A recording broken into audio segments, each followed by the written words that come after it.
Enter FM Tokyo Music Radar。 今夜のゲストは先週に引き続き MRD ラボ合同会社の代表で音楽プロデューサー、そしてデータサイエンティストである石川哲夫さんです。よろしくお願いします。よろしくお願いします。石川さんは昨年行われた東京国際ミュージックマーケットで AI と音楽というテーマでビジネスセミナーを行いました。ということで石川さんには今週も AI と音楽をテーマにいろいろとお話を聞いていきたいと思います。よろしくお願いします。もう先週だけでもなんかね話したんないですよね。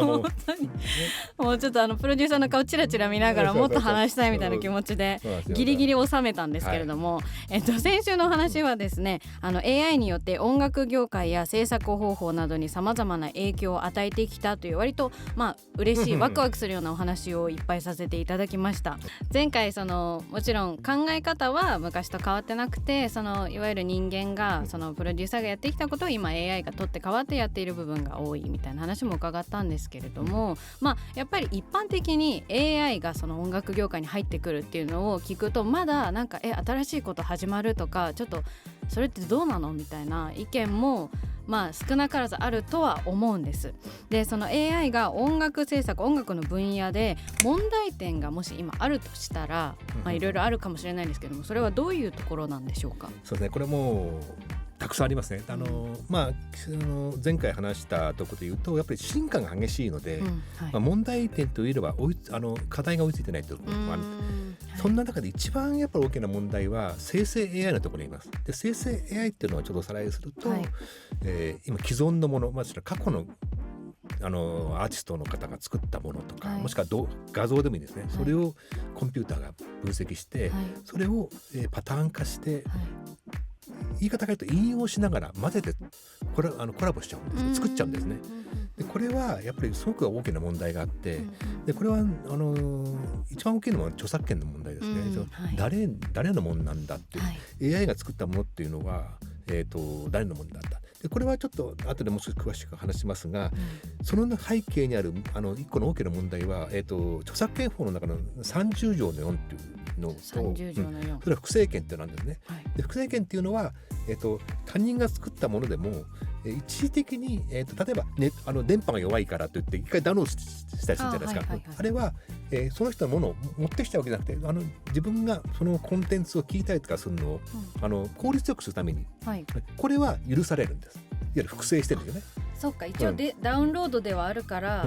ギリギリなラインなのかもしれないけど、自分のものにならないんだけど、コンピューターが管理してるから自分では扱えないんだけども、コピーしてもいいですよっていうような、もっと細かいんですね。そういうような、そこにも必要なんですね。そういう法律、そういうようなものがあって、その背景のもう一個あったのが、47条の7かな。でこれは、そういうデータを、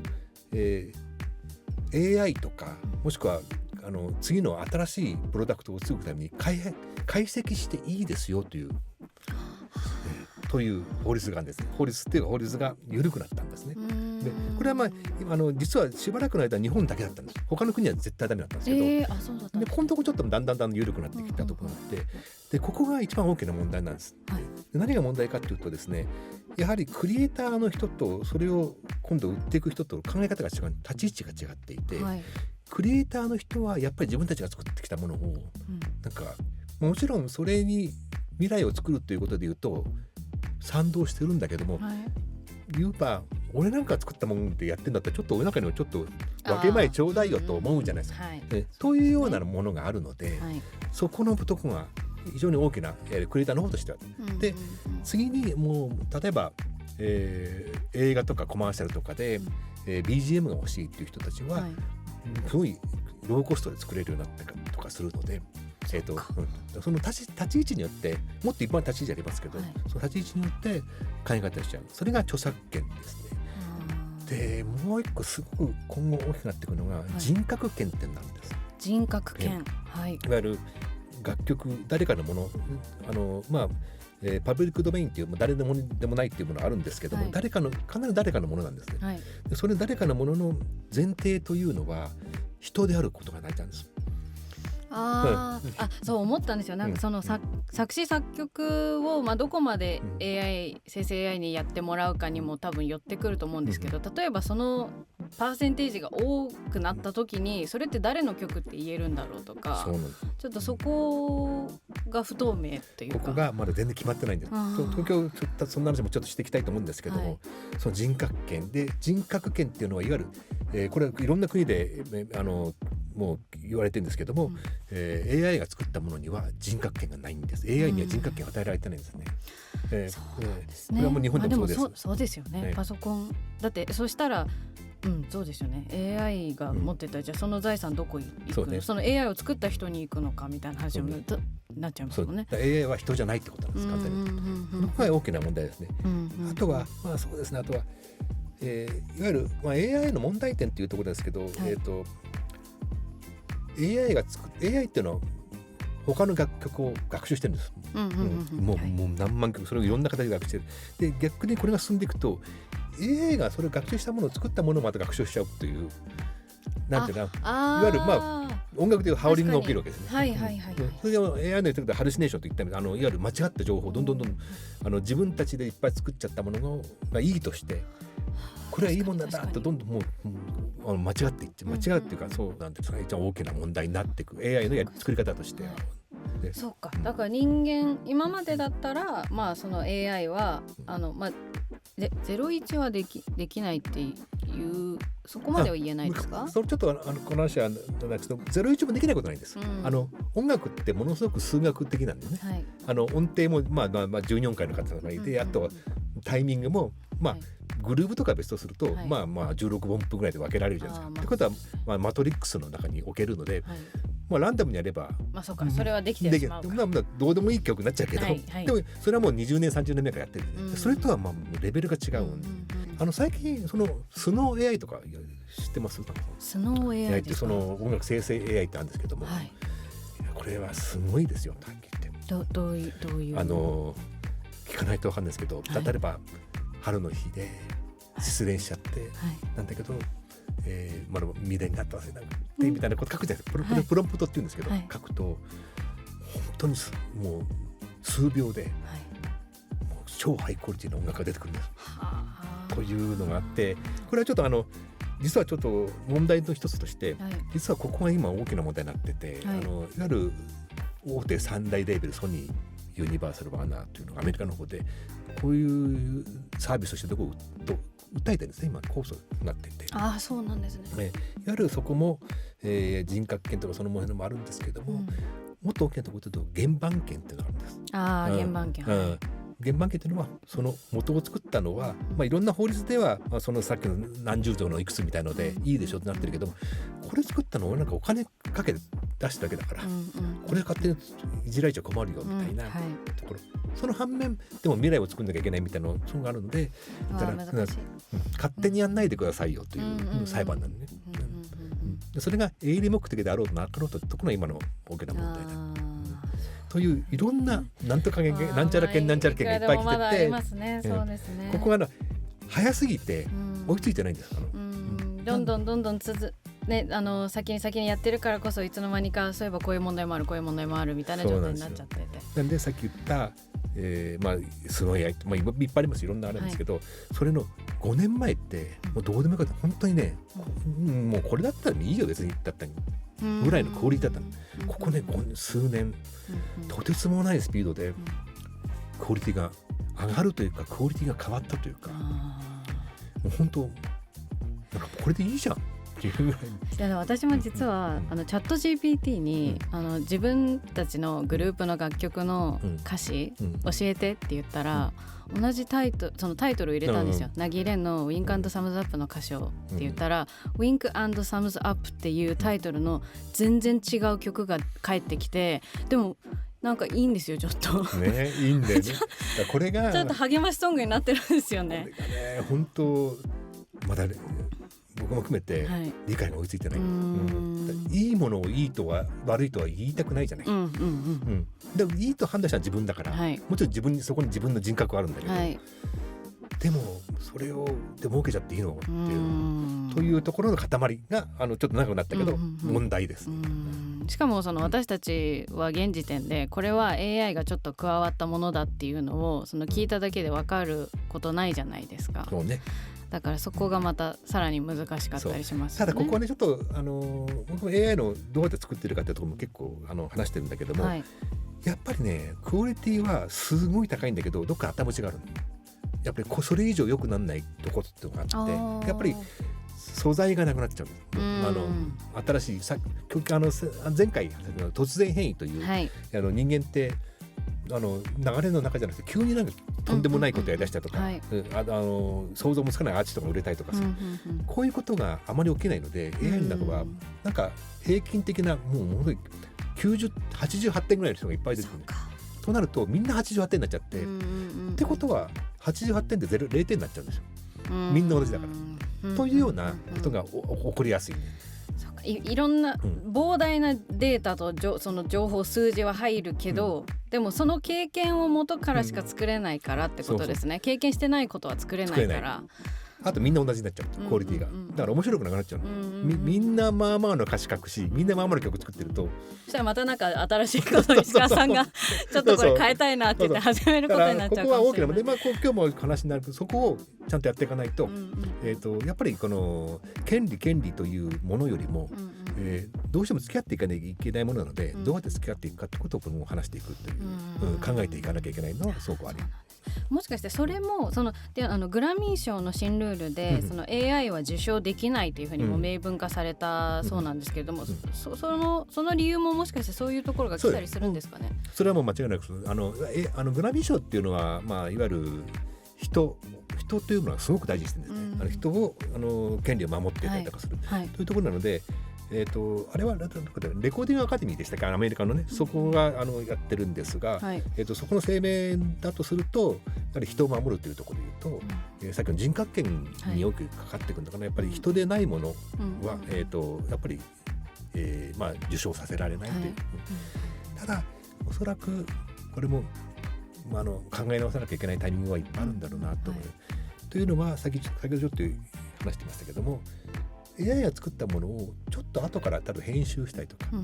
AI が作ったものに自分のハーモニーをつけたりとか、これはもう参加してますよね。参加してますね。であとはもうそもそも作るプロンプロって言いましたけど、歌詞こんなタイトル入れたりとかする、これ入れる行為っていうのは AI じゃなくて人間が入れる。自分たちがこれのプロンプトっていうものに権利があったりとかするっていうことも考えられるので、なのでここは本当にもう決めなきゃいけないところです。なかなか難しい線引きですけれども、そうね、著作権の方ではプロンプトとかそういうものが加わった場合は AI の自動生成がないとするというの見解もあるんです。でも大事かもしれないなと思ったのは、その生成 AI の普及で、音楽制作者は 25% の減収になったと、その業界初の調査で明らかになったっていう、そういう話があるんですけれども、やっぱそのためにもそういう線引きを作っていくのはやっぱ大事なんですかね。どうなんでしょうかね。このその 25% の減収っていうのもなんかもうそんな明らかになったって本当にそんな風に なってしまったんでしょうか、って思っちゃうんですけど、いわゆるこんな時代で周りが激しく変わってるから、そういうことを言って、問題提起してるところもあるかと思うんですね。ただ僕の考えだと、25% じゃなくて0か100かだと思ってるんですよ。職を失うかとか、25% とか中途半端なものが減収されなくて、大きな目で見れば 25% とかあるんですけど、でも僕はこれそれはもうやむを得ないと思います。でも減収してるところもあるし、どっかは増収してるんですよ。なので業界として考えればもっと秩序とバランスを作っていくことを考えていかないと、やはり問題提起だけしてても解決策には結びつかないと。僕も作る方なので、ここは本当に切実な問題だと思ってます。ただ今人間なしで作るっていうのは今のところ、できないことないんですけど、あまりまだやってないので、やっぱりそこに減収したからやばいんだという考えよりも、減収した原因を考えていく、増収する方法もあるんだってことを考えていくことがやっぱりすごい大事かな。じゃあちょっとこの問題提起っていうのは割と狭い観点っていうか、そうね、ちょっと小さいところを大きくしすぎていたりするかもしれないですね。そうね、背景は知らないですけど、多分そういうふうに僕は見えますね。業界全体で考えれば、明らかに何かその新しいものを生むための一つ大きなステップになるはずだし、そういうふうにステップにしていくのが私たちだっていう気持ちで。そうね。例えばさっきも言いましたけど、映画とかですごい SE とか SE 的な音楽をいっぱい欲しい人が、普通に注文するとものすごく高いじゃないですか。もう高いというか、もうそういう値段なんだけど、でも AI でできればもういっぱいできると。もしくはインディーズの映画とかの場合はもっとねお金はないし、というところだと、もしかしたら増収というかコスト削減イコール増収になっているというような考え方もできないことないので、ここはもっと慎重に話していくべきかなと思いますね。なんか音楽業界全体でもっとね、話していった方が良さそうですね。いろんなクリエイターだったり、その AI 側っていうか、そっちにずっと向き合ってる方々ともみんな全員でちょっとずつ考えていく必要がありそうですね。ここでちょっとあえて、意地悪なというか、こういう問題提起もあるなと思ってお話ししたいんですけれども、音楽をその芸術的な部分から考えた時に、その AI での音楽生成は邪道だというような意見も耳にしたり目にしたりすると思うかもしれないんですけど、石川さんはどうお考えですか？確かにそうですね。邪道ですよね。言えばね、邪道で、これも僕はじゃあ今作る側から見るとやっぱ邪道だというところあります。ただ、特に AI による完全 100% 作るものは邪道だと言えるかもしれないですね。ただですね、なんていうんですかね、昔から人が AI がない時代でも、いろんな人の音楽にリスペクトされたりインスパイアされたりとか、それを引用したりとかしてますよね。そうですね。そこを考えると一緒かなと思ってるんですよ。ただ速いだけ、網羅的なだけ、大きいだけであって、一言言うとただ速いだけであって、なんか AI が何か新しいものを作らせてはないと思いますね。手段でしかない。手段でしかなくて、そのいろんなものをリスペクトして聴いていく中でちょっと間違って解釈するのがあるじゃないですか。よくビートルズとかでもあるんですけど、あの曲いいなと思っててちょっとだけラジオで聴いて、で本当は違うんだけどここに他のような音に聞こえていて、で間違っててでもその間違いがオリジナリティに変わっていくと。このミスを連鎖みたいなものっていうのがやっぱりこの音楽文化になっていくみたいなところもあるので、邪道というか、使い方して、ただ AI が全部自分で作ってしまうのはやっぱり僕はあまり面白くない、邪道っていうか面白くないんですね、そこは。ありがとうございます。今後の AI と音楽について、もうお話を伺いたいんですけれども、AI と音楽の可能性については先週お話ししたようにもちろんいい面もあるので、今後その今話したような問題とかいろいろまだまだある課題を、乗り越えててか一緒に歩んでいく必要があるのかなっていうふうに思うんですけれども、石川さんいかがでしょうか？そうだね、いい面、僕はなんで今回 AI と音楽という立場でいろいろ喋ってるかっていうところの根本でもあるんですが、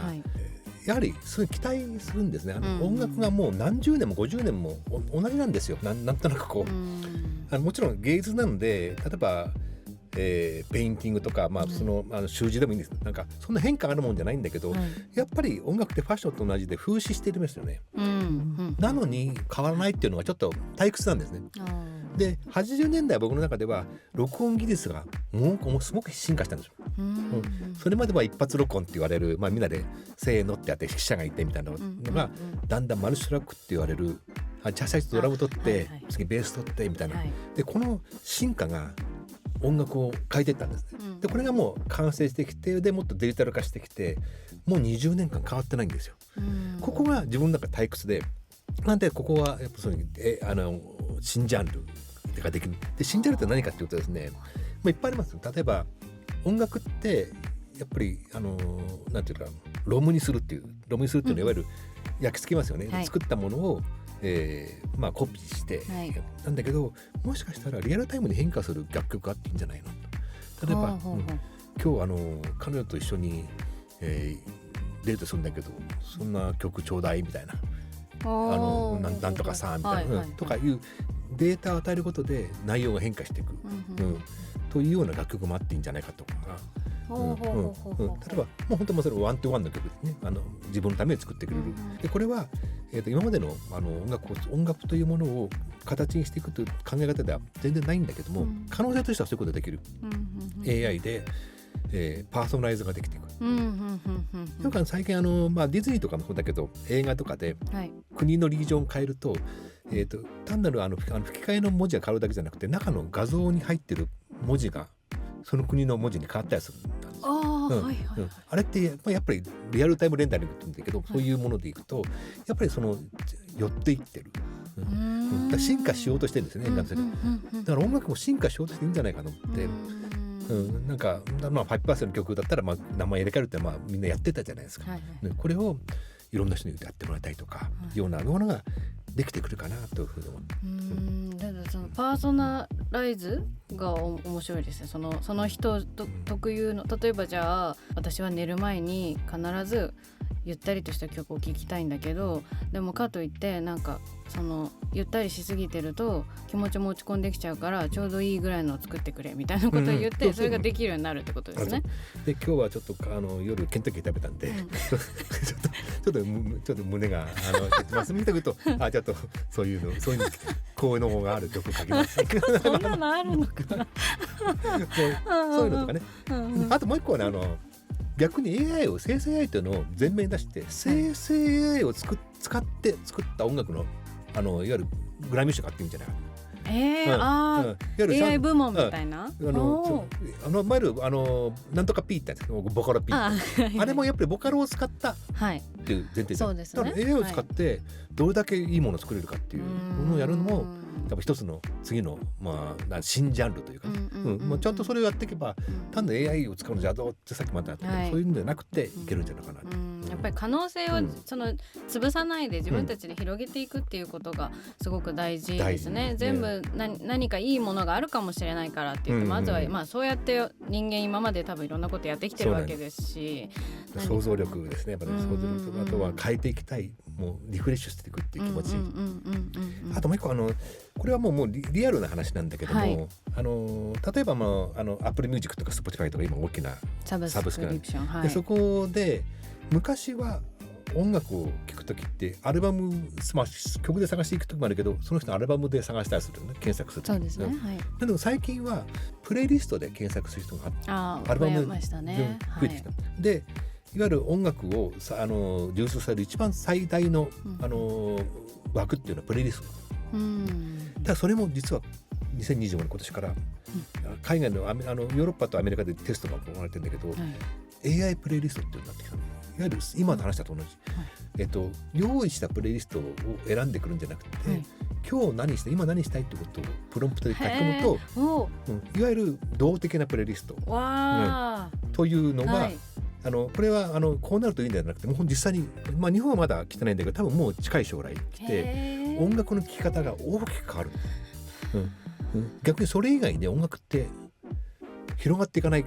ていうこともあり得るんでね。パッケージがないわけですね。フィジカルもなくて、でみんな聞くのはもちろん、いろいろあるけど、大きな Apple Music だとか Spotify の時に選ぶのってプレイリスト、それが AI プレイリストとなってくる。でそれを実現するのに単なじゃあ AI でやろうってだけじゃなくて、やっぱり一曲一曲を解析して、一曲が何をしようとしてるのか、どういうことをしていくっていうのを前回お話したマシンリーダブルという、そういうものにデータ化していくっていうことが大事で、これが AI でできることの一つの次の、音楽の流通の仕方、これ最大の音楽の広げ方っていうところに行く。これはやっぱりメーカーの方でもやっぱり見ないで、変なもう中にいるからいいけど、いつまでもパッケージまだいけるとか言ってないでやっぱりだって CD かけられるプレイヤーがないじゃないですか。いや本当にそうですよね。今自分の家にあるアルバムたちとかもやっぱりちょっと埃かぶっちゃってたりするので、すごい魅力的なコンテンツだけど、やっぱりそこでは普及できない。なので、そういうものデータ化して AI プレイリストというものが、今後すごい、主流になってくるかなっていうので、そしたらあれですね、今2つ浮かんで、ちょっと悲しい面で言うと、もうじゃあ明らかにもしかしたら今後アルバムとかで売るみたいなことがますます減ってくる、アルバム今までだったらそのアルバム聴きだったりとか、1曲目にここ置いてで、その12曲とかで流れを作るじゃないですか、でなんならその、オープニング10何秒ぐらいのこれからこのアルバム始まるよみたいなそういうのもあったりとか、そういう作り方もしていたけれども、もうそのプレイリストがただでさえ今すごい主流になってきていますし、それがさらにその発展するってなるとますますそういうものがちょっと遠くなっていくんですかね。仕組みから今の言った仕組みから逆算すると遠くなっていくでしょうね。ただ昔プリンスって言いましたよね、はい、あの人がやっぱり曲をバラバラされるのが嫌で、CD1 曲にしちゃったんですよ。もういわゆるもう DJ みたいにして、というようないわゆるそうしたければどうすればいいかってことを考えていったりとか、もしくは AI プレイリストでもなんかとにかく考えることが大事で、自分はこういうことをしたいんだと、だからアルバムで聴かせたいという意図というものをもう少し明確にしていくと、逆にそれも新しいものに例えば映像と組み合わせるとか、そういうことっていうのをもっとガチでやって、そこを考えていく、だから何かできなくなるという考えよりも何でもできるようになるんだよっていう考え方で、こうしたいああしたいっていうのはやっぱりクリエイターの中心なので、そこに数十秒前の自分と違うこと言ってたなとか今思っちゃいましたね。でその中で、一番自分が怖いのが、もう今回一番怖い、実は他でもなってんだけど、AI が自分で売れるそうな曲をマーケティングして、AI が自分で勝手に曲を作って、AI が自分で勝手にアップロードして、AI が自分で勝手にプレビューして、儲けちゃってレベル化していくっていう、人がいなくなる AI ってできるんですよ。もう簡単にできちゃうんですね。できちゃうね。これ今止められないんです。実はジャスラックさんとかネットのいろんな権利権とかでいくとダメとは言わないです。これダメじゃないですけど、例えば野菜の歌だけを、なんかトマトって美味しいよねみたいな、キュウリって長っぽそうよねみたいな曲を何万曲も出してる人いるんですよ。でダメと言いませんよ。それは AI を使って AI なのか分かんないですね。多分でも AI じゃないとあんないっぱい出てる。それがいわゆる今権利というのはもちろん再生された人にはこうその分支払いとかね、大きな分でフォーカス契約というのがあって、曲をいっぱい入れてる人にちょっと有利なんだよ。面積を取ってしまうとか、そういうのっていっぱい1日1000曲ずつ出るとあっという間に 5%、6% 持ってっちゃうと、結構莫大なことになって、それを音楽なんでそれもクリエイティブなんでいいんですけど、何かが大きな崩壊をしてしまうような気がする。ミュージックビデオなんでそこが一番怖いですね。で止めようがないんですよ。去年ジャスラックが、先ほどの話の中だけど、クリエイティビティがないものは、登録できませんみたいなことを表明、あんまりジャスラックでそういうこと言わないんですけども、ただそこもちょっと曖昧ですよね。クリエイティビティって何だろうってなりますね。そこをやっぱり AI との普及と一緒に考えていく必要があるなと。ここは実は今回呼んでいただいた一番大きなテーマで、AI と音楽というところではここをクリアしないといけない、ここを真正面から考えていくっていうのはやっぱりすごく、大事かなと思いますね。すごく大事な課題ですね。次なんかでもやっぱり今日どうしてお話伺って、そのさっきの AI プレイリストがもし例えば日本でもさっき考えたそのもう一個の嬉しいことは、そのプレイリスト AI プレイリストがもっと普及していったら、それこそ今まであまり日の目を浴びてなかったけど、実はこの曲めちゃくちゃいいんだっていうアーティストの曲がそこに入る可能性がいくらでもあるわけですから、もう一個大事なところがあって、過去に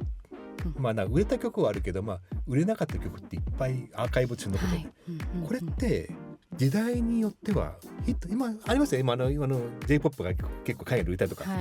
タイミングによっては売れるっていうか、売れるって言い方もおかしいですけど、タイミングによっては時代に合うんです。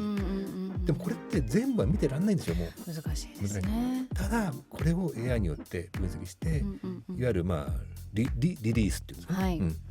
ということをしていくっていうのは今各レコード会社やってます。ただなかなか、そのデータを分析することというのはなかなか難しかったりとか、あとはちょっと不思議なところなんですけど、レコード会社ってやっぱ音源を扱って現場を扱ってるので、歌詞がないんですよ。歌詞のデータが意外にないんですよ。あ、そうなんですね。なので J-POP って歌詞大事じゃないですか。大事ですね、すごく大事でそこの分析がなかなか進まないのが現状なんです。なのでやっぱりレコード協会みたいなもので、全部ね統一してやろうという意見もあるんですね。やっぱりそれとも競争がなくなっちゃうとか、そういうのあるんですけど、でもなんかそういうアーカイブをこんなにやっぱり人類の宝物ないので、これをどんどん出していくということも AI によってやっていくということが大事かなと思う。やっぱり本当にいろんな課題があるけれども、でもそういうそのプラスなことも絶対に起きるわけですし、そこの可能性をまず信じて進んでいくっていうことがやっぱりすごく大事ですね。とにかく前に進むしかない、進むしかないのなんかもう負けてる感じだけど、前に進むだけのこんな AI というテーマをもらったので、音楽業界がしばらく同じだったものが次の新しいバージョン3、バージョン4になっていくっていう、4.0 というような感じかな。いや、ちょっとますますこれからの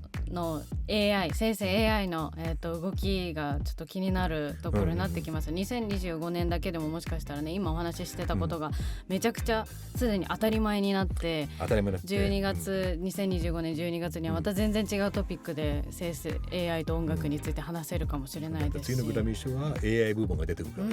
ちょっとますますね目が離せませんね、これからも。いや、石川さんたくさんお話を聞いていきましたが、ちょっとお時間が来てしまったようで、ちょっと時間無視してまだ喋りたいぐらいなんですけれども、いかがでしたでしょうか今回。いや、すごい楽しかったな。なかなかこういうふうに話す機会ってないんですよ。さっき前回お話ししたんですけど、音楽業界の人がいっぱい来てくれてるっていう、カンファレンスでも、やっぱりなんかこうその場での話し方になっちゃうんですよね。そうですよね。だからちょっとこれから一杯飲みながら話そうみたいななかなかならないので、やっぱこういうふうにやっぱり一個一個紐解いて、話す時間っていうのはすごく大事なような気がしますね。そういうのは楽しかったです、ね。ありがとうございます。私もやっぱり生成 AI と音楽なかなか聞ける人も周りにいなければ、ネットってやっぱりどうしてもまだねいろんな情報ありすぎて、なんかどちらかっちゃう部分があるというか、全然わからなかったりもするので、今日本当にいろいろ伺えてすごく楽しかったです。ありがとうございました。最後にもし今考えている展望だったりとか、これからどういうことしていきたいみたいなメッセージがあればお願いします。そうです。AI と直接関係ないのかあるかって言ったんですけど、今取り組みとしてですね、やっぱりクリエイターというものがないと、新しいクリエイターがいないと、生成 AI って過去のものを学習してるので、新しいものないとやっぱり綿持ちになっちゃうんですよ。新しいものが生まれてこない、という意味で今学生さんとか音楽学校の学生さんとか、もしくは音楽に興味のある学生さんに対していろいろ大学で講義を行ったりしてるんですが、特には音楽学校の人ってすごいセンスか音楽人じゃなきゃ持ってないような感覚を持ってますよね。例えば僕なんか昔音楽に1曲ずつメタデータつけたんですけど、それを曲を聴いて爽やかだったら爽やかな3点とか、切なかったら切なかったみたいな、もとはドロドロしてたら何点みたいな音楽やってるミュージシャンの人に呼んでつけてもらったんですね。でこれって普通の人できないんですよ。だからドロドロってどういうこと、爽やかってどういうことみたいな。そういうそうなんですね。そういう感覚って。なんで音楽の人でそれが当たり前にできるじゃないですか。それはこれから AI 開発していく AI を育てる意味ですごく大事な力なんですね。言語化が。そうね。で音楽の大学の人に聞くと、音大の人でなんか 90% 女子なんですけども、なんかもう終わったらもう家に入ってみたいなこと言ってるんですよ。いやそんなことない。いわゆる4曲の道は、学校の先生か、オーケストラに入るか、もしくはピアノの先生ですね。時代でもなかなか厳しいんですね。なんでみんな辞めちゃう人が多いんですよ、音楽を。だから辞めないで AI という、そういう音楽にすごい近いところであなたのセンスを形にできるんじゃないですかっていうことを今新たなフィールドとしてやろうとしてます。それをできれば今年中にそういうような、枠を作っていきたいなと思ってるんですけど、そんなような動きを今新しい人材を育てたいっていうのが大きいですね。そういうことをやろうとしています。わあ、素晴らしいですね。じゃあ今ちょっと今後どうしようとか、自分の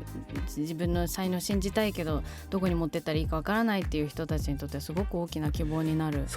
話ですね。そうね、その感性っていうのをやる形にする、ちょっと話飛んじゃいますけど、一つよく日本人の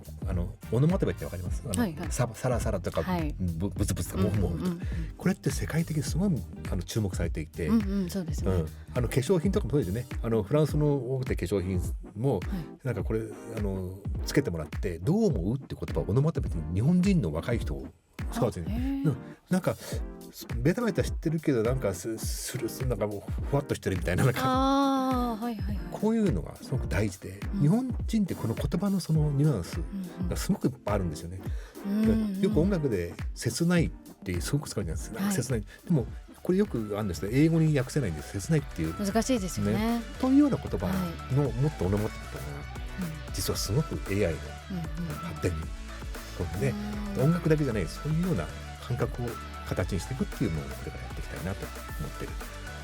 ありがとうございます。ということでゲストは MRD ラボ合同会社の代表、音楽プロデューサー、そしてデータサイエンティストの石川哲夫さんでした。ありがとうございました。